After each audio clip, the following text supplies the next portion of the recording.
மூணார் போன 4th day last day காலையில் இருந்துட்டு ஒரு கடுங்காப்பி எல்லாருமே குடித்தாங்க. குடிச்சிட்டு ஒயிட் ரைஸ், மீன் குழம்பு, சிக்கன் வறுவல், கதம்ப பொரியல் அப்படின்னு எல்லாமே செஞ்சு சாப்பிட்டு ஊருக்கு கிளம்புறதுக்கு ரெடி ஆகிட்டோம்.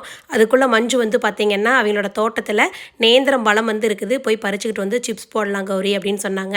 சரி நாங்களுமே போய் நேந்திரம் பழம், பலாப்பழம் எல்லாமே அவங்க தோட்டத்திலிருந்து வெட்டி கொண்டு வந்தோம். நேந்திரம் பழ சிப்ஸு வீட்டில் நான் போட்டதில்லை, கடையில் தான் வாங்கி சாப்பிட்ருக்கேன். மஞ்சு தான் எப்படி போடணும்னு சொன்னாங்க. கேரளாவிலேருந்து வரும் பொழுது எல்லாமே நேந்திரம்பழம் வீட்டுக்கு கொண்டு வந்து எங்கள் வீட்லேயுமே சிப்ஸ் வந்து போட்டு பார்த்தோம். சூப்பராக இருந்தது.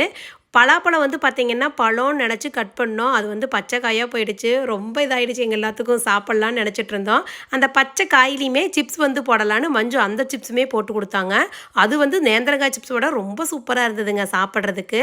நேந்திரம் சிப்ஸ் எல்லாம் செஞ்சுட்டு இருக்கிற டைமிங்கில் பக்கத்தில் இருக்கிற நர்சரிக்கு போய் மஞ்சுக்கு கொஞ்சம் கிஃப்ட் வாங்கி கொடுக்கலாம் அப்படின்ட்டு நாங்கள் போய் சில பார்ட்ஸ் எல்லாம் இருந்தது அதெல்லாம் பார்த்து கொண்டு வந்து கொடுத்துட்டு மதிய சாப்பாடு சாப்பிட்டு அங்கேருந்து கிளம்புறதா தான் பிளான்.